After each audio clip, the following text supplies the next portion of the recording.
ଜୟ ଜଗନ୍ନାଥ ସାଙ୍ଗମାନେ, ଆପଣମାନଙ୍କୁ ଆଉ ଏକ ନୂଆ ଭିଡ଼ିଓରେ ସ୍ୱାଗତ।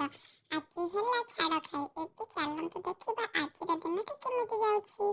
ଆପଣମାନେ ଦେଖିପାରୁଥିବେ ମୁଁ ଗାଧୋଇ ପାଧୋଇ ରେଡ଼ି ହେଇସାରିଛି। ଚାଲନ୍ତୁ ଏବେ ଯିବା ମାମୁଁ ଘରକୁ।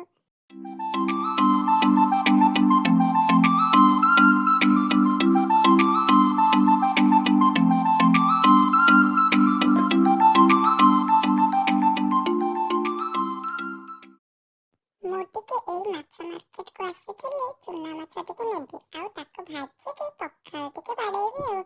କିନ୍ତୁ କ'ଣ ହବ, ଖୋଜି ଖୋଜି ଚୁନା ମାଛ ଟିକେ ଆଜି ମିଳିଲାନି।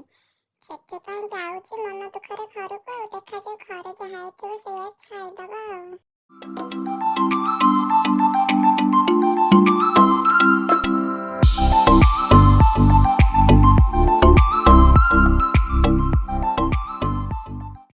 ଏବେ ମୁଁ ମାମୁଁ ଘରେ ପହଞ୍ଚିଗଲି। ଆପଣମାନେ ଦେଖିପାରୁଥିବେ ମୋ ମାଇଁ ଏଠି ପଖାଳ ପାଇଁ ମାଛ ଭଜା ରେଡ଼ି କରିସାରିଲେଣି।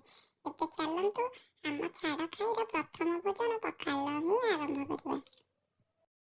ଛାଡ଼ ଖାଇର ପ୍ରଥମ ଭୋଜନରେ ପଖାଳ, ଚିଙ୍ଗୁଡ଼ି ବେସର ଆଉ ମାଛ ଭଜା ଆଉ ତା ସାଙ୍ଗରେ ଟିକେ ଲୁଣ ଲଙ୍କା ଚକଟା। ଏବେ ଚାଲନ୍ତୁ ଏହାକୁ ଉପଭୋଗ କରିବା। ଆପଣମାନେ ଦେଖିପାରୁଥିବେ ଏବେ ପଖାଳ ଖାଇସାରିକି ମୁଁ ଦ୍ୱିତୀୟ ଭୋଜନର ପ୍ରସ୍ତୁତିରେ ଖୁବ୍ ଜୋରସୋରରେ ଲାଗି ପଡ଼ିଛି। ଆସନ୍ତୁ ଦେଖିବା ଆଜିର ଛାଡ଼ ଖାଇର ଦ୍ୱିତୀୟ ଭୋଜନଟି କ'ଣ। ଦ୍ୱିତୀୟ ଭୋଜନଟି ହେଉଛି ଚିକେନ ତରକାରୀ, ଆଉ ଯେଉଁଟାକି ମୋର ଫେଭରେଟ୍। ଆଉ ତାକୁ ଆଜି ପ୍ରସ୍ତୁତି କରୁଛନ୍ତି ଆମ ସାନ ମାଇଁ। ଚାଲନ୍ତୁ ଦେଖିବା ସେ କେମିତି କ'ଣ କରୁଛନ୍ତି।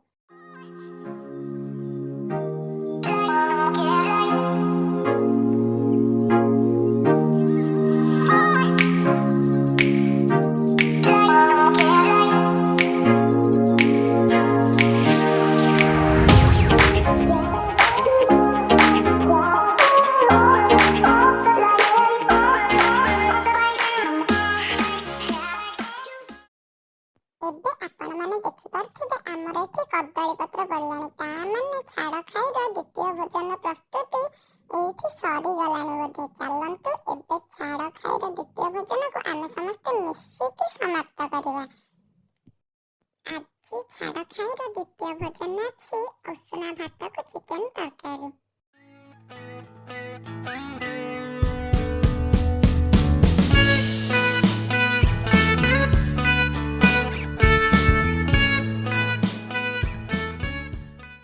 ମୁଁ ଖାଇସାରିଲା ପରେ ଆମର ଯେଉଁ ଦୁଇଟା ଚଙ୍ଗୁ ମଙ୍ଗୁ ଅଛନ୍ତି ତାଙ୍କୁ ବି ଟିକେ ଛାଡ଼ ଖାଇ ପାଳନ କରିବାର ସୁଯୋଗ ଦେଲି। ଏବେ ସନ୍ଧ୍ୟାର ସମୟ ଆଉ ମୋ ସାନ ଭଉଣୀ ମୋ ପାଇଁ ଏଠି ଚାହା ବିସ୍କୁଟ ପୁରା ସଜେଇକି ଆଣିଛି। ଏବେ ଚାଲନ୍ତୁ ଏହି ଚାହା ବିସ୍କୁଟକୁ ଏନ୍ଜୟ କରିବା ଆଉ ତାପରେ ଦେଖିବା ମୁଁ କୁଆଡ଼େ ବାହାରିକି ଯାଉଛି। ଏବେ ମୁଁ ଟିକେ ରେଡ଼ି ହେଇକି ବାହାରକୁ ଆସିଲି, କାହିଁକି ନା ସାଙ୍ଗମାନଙ୍କ ସାଙ୍ଗେ ବି ତ ଟିକେ ଛାଡ଼ ଖାଇ ପାଳନ କରିବାର ଅଛି ନା। ତ ଚାଲନ୍ତୁ ଦେଖିବା ଯେ ସାଙ୍ଗମାନେ ଆମେ ମିଶିକି କେମିତି ଛାଡ଼ ଖାଇ ପାଳନ କଲୁ।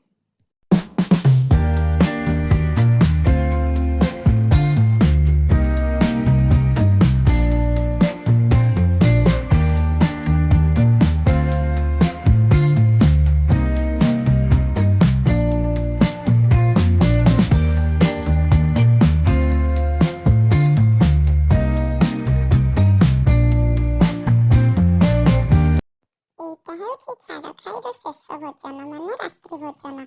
ଆଉ ଏଇଟାକୁ ଶେଷ କରି ଏବେ ଆମେ ମାମୁଁ ଘରୁ ବିଦାୟ ନେଲୁ। ଯଦି ଆଜିର ଭିଡ଼ିଓଟି ଆପଣମାନଙ୍କୁ ଭଲ ଲାଗିଥାଏ ତାହେଲେ ନିହାତି ଗୋଟେ ଲାଇକ୍ କରିବେ। ରହୁଛି, ନମସ୍କାର।